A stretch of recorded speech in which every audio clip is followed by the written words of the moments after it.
سابی بن کر جنت نہیں ملے گی، مختلف شہروں کی طرف منسوب کر کے بنائے گئے مذہب پر چلنے سے جنت نہیں ملے گی۔ اگر کوئی ہم پر اعتراض کرے کہ اللہ اور اس کے رسول کی اطاعت میں جنت کہاں لکھی ہے، تو قرآن کی یہ ہے وہ آیت جس میں اللہ فرماتا ہے وَمَن يُطِعِ اللَّهَ وَرَسُولَهُ يُدْخِلْهُ جَنَّاتٍ، جو اللہ اور اس کے رسول کی اطاعت کرے گا، يُدْخِلْهُ جَنَّاتٍ، اس کو اللہ تعالیٰ جنتوں میں داخل کرے گا، تجری من تحتها الانہار، ایسی جنتیں جس کے نیچے نہریں جاری ہوں گی، خالدین فیہا، اور وہ ہمیشہ ہمیشہ اس جنت میں رہے۔ ڈر ہوتا ہے نا، آپ کو کرائے پر اچھا مکان مل گیا، کرایہ کم ہے، سہولتیں زیادہ ہیں،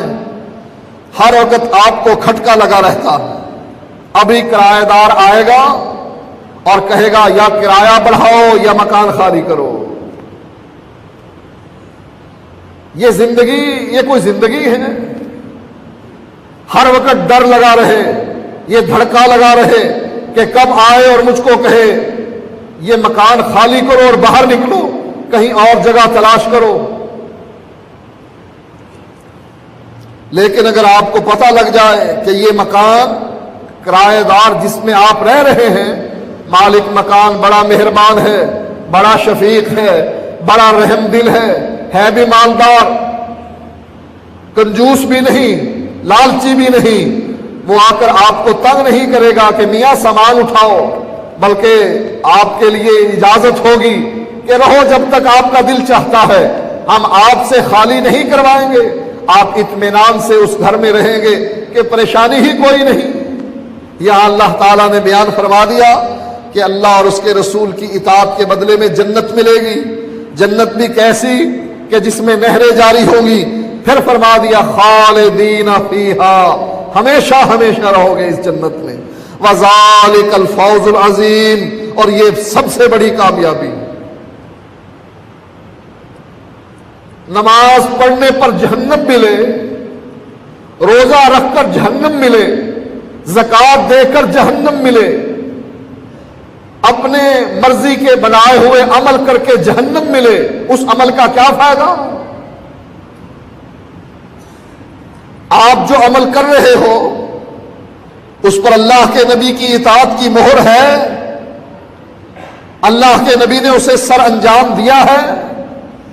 اگر دیا ہے تو خوش قسمت ہیں، وذالک الفوز العظیم، یہ بڑی کامیابی ہے جس پر آپ رواں دوا ہیں کہ آپ کی نماز محمدی، آپ کا روزہ محمدی، حج کا طریقہ محمدی، زکوٰۃ کا طریقہ محمدی، نکاح اور طلاق کا طریقہ محمدی، معیشت اور معاشرت محمدی، آپ کی سیاست محمدی، ذالک الفوز العظیم، یہ بہت بڑی کامیابی ہے۔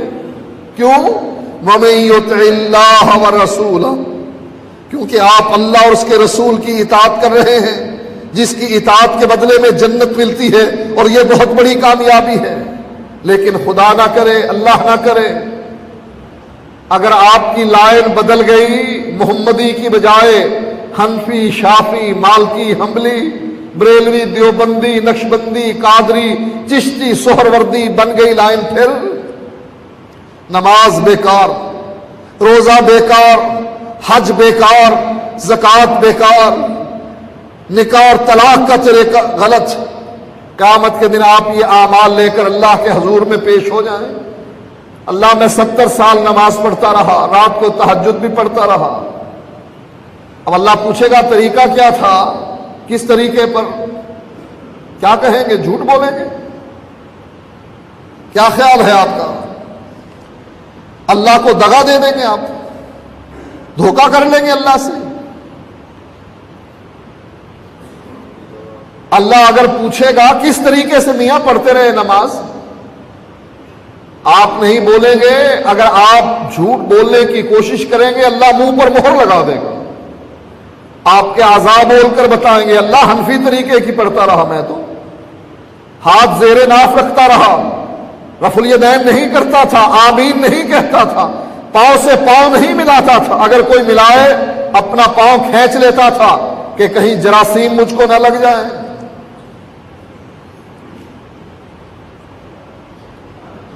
یہ حنفی نماز لے کر اللہ کے دربار میں پیش ہو کر اللہ جواب میں یہ نہیں کہے گا میں نے تو یہ کورس مقرر ہی نہیں کیا تھا، تو تیاری اور کون سے کورس کی کرتا رہا؟ میں نے تو اپنا نبی بھیجا محمد صلی اللہ علیہ وآلہ وسلم، اور اس کو کہا یہ نہیں کہ اس کی مرضی پر چھوڑ دیا، میں نے وہاں سے جبریل بھیج دیا، جبریل 2 دن تک میرے نبی کو نماز پڑھاتا رہا۔ نبی مقتدی نہیں بنے، امام بنے ہیں، لیکن یہاں جبریل کے مقتدی بن رہے ہیں، جبریل امام بن رہا ہے۔ 2 دن تک نبی نماز پڑھ رہے ہیں جبریل کے پیچھے، جبریل اللہ سے سیکھ کر آ رہا ہے، اپنے نبی کو سکھا رہا ہے، نبی صدیق اکبر کو سکھا رہے ہیں اور اپنے دوسرے صحابہ کو سکھا رہے ہیں، اور ساتھ ساتھ کہہ رہے ہیں صلو کما رأیتمونی اصلی، نماز اس طریقے سے پڑھنا جس طریقے سے تم نے مجھ کو پڑھتے دیکھا۔ اور ہم اللہ کے نبی کو کیا جواب دیتے ہیں؟ اپنا طریقہ سنبھال کر رکھیے، ہمیں ضرورت نہیں آپ کے طریقے کی، ہمارا طریقہ وہ ہوگا جو ہمارے امام نے ہمیں بتلایا ہے۔ آپ کون ہوتے ہیں طریقہ بتلانے والے؟ اور یہ آوازیں میدان عرفات میں سنائی دی جاتی ہیں جب وہاں امام ظہر اور عصر کی نماز اکٹھے پڑھتا ہے، 2 رکعت کر کے پڑھتا ہے، 1 اذان اور 2 اقامتوں سے پڑھتا ہے، وہاں یہ آوازیں سنائی دی جاتی ہیں۔ عرفات میں خاص کر پاکستان، ہندوستان اور بنگلہ دیش سے جانے والے حاجی بلند آواز سے کہتے ہیں میاں ان کے پیچھے نماز عصر کی نہ پڑھنا، ظہر کی نماز پڑھ لی بس کافی ہے، عصر کی نماز ہم عصر کے وقت پڑھیں گے اور 4 رکعت ہم ظہر کی پڑھیں گے، 4 عصر کی پڑھیں گے۔ اگر کہا جائے یہ حدیث میں آیا ہے 2 رکعتیں پڑھنا، اکٹھا ظہر عصر کو ادا کرنا حدیث میں آیا ہے، تو جواب میں کہتے ہیں نہیں، ہمارے امام نے کہا ہے علیحدہ پڑھی جائے اور 4 رکعتیں پڑھی جائے، اپنے اپنے وقت پر پڑھی جائے، ہم یہ نماز اکٹھی پڑھنے کے لیے تیار نہیں۔ یہ نہیں کہ مولوی یہ ان کو کہیں بھئی وہ بھی حدیث میں آیا ہے، یہ بھی حدیث میں آیا ہے۔ رفع الیدین نہ کرنے کی دلیل ضعیف روایات، بیکار روایات۔ لیکن مولوی کیا کہتے ہیں؟ بھئی ٹھیک ہے تمہارے پاس صحیح ترین روایات ہیں بخاری اور مسلم کی، ہمارے پاس بھی تو ہے نا ترمذی ابو داؤد کی، تمہارے پاس صحیح اور ہمارے پاس ضعیف ہیں تو صحیح نا۔ یہ ویسے ہی مثال ہے ایک آدمی سیب لے کر، آم لے کر، خربوزہ لے کر کھڑا ہو اور اس میں کیڑے بل بل کر رہے ہو، کیڑے اس پھل میں پھر رہے ہو، باہر اور اندر نکل رہے ہو، اس کا طواف کر رہے ہو، اور ایک آدمی کے پاس تازہ پھل، بہترین پھل، اب وہ کیڑے والا کہے میرے پاس بھی تو پھل ہے نا، بے شک کیڑے والا ہے تو صحیح،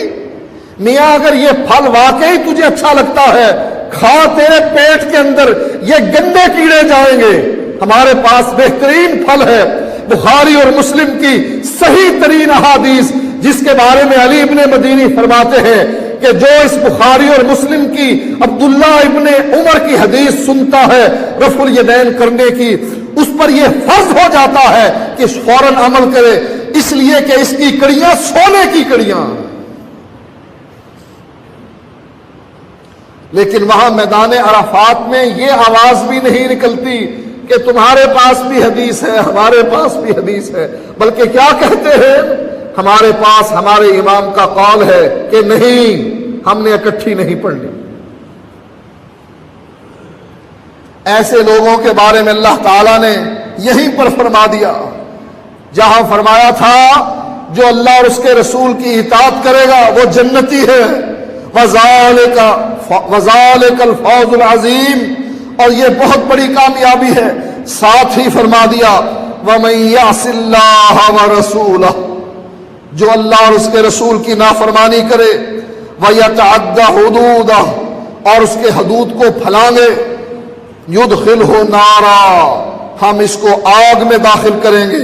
خالدن فیہا، یہ ہمیشہ ہمیشہ آگ میں جلتا رہے گا۔ مرضی ہے نہ مانو، ہم کوئی زبردستی تو کر نہیں سکتے،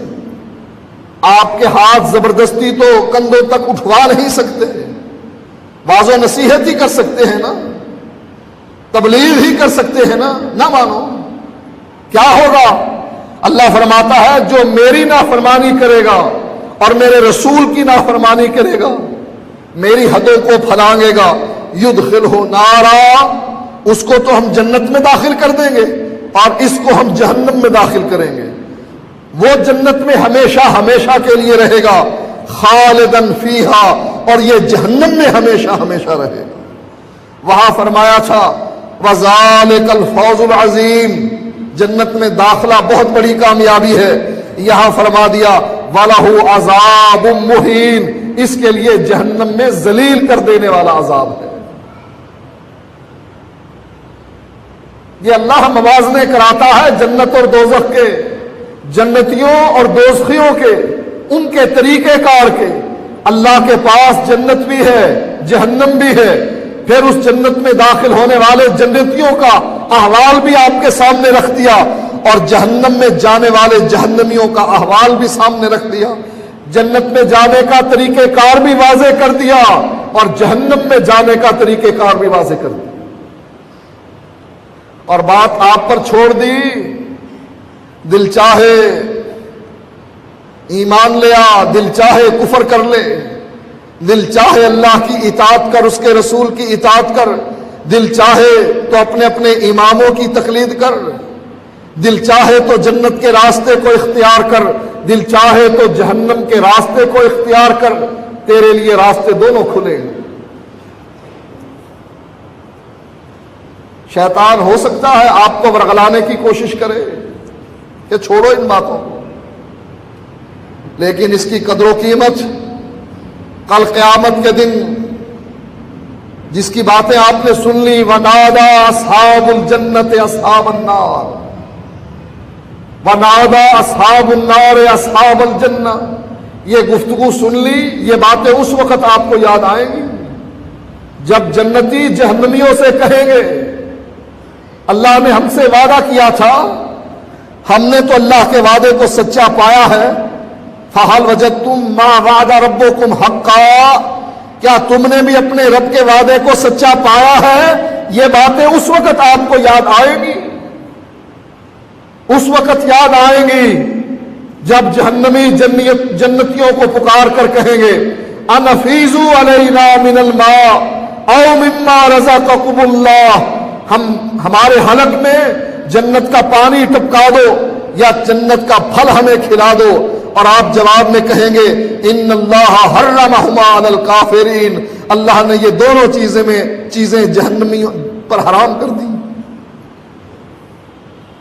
اس وقت یاد کرنے کا کوئی فائدہ نہیں، ابھی وقت ہے، ابھی موقع ہے، ملک الموت ابھی آیا نہیں، آپ کی روح نکلی نہیں، عقل سے سوچو ذرا، نماز تو پڑھنی ہی ہے نا،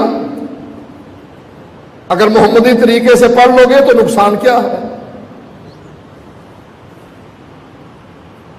حنفی طریقے سے پڑھنے کا نقصان ہی نقصان ہے۔ کیوں؟ اللہ نے حنفی طریقہ بنایا نہیں، اپنے نبی کو سکھایا نہیں، آسمان سے نازل کیا نہیں، کتاب و سنت میں ذکر کیا نہیں، یہ نقصان ہے۔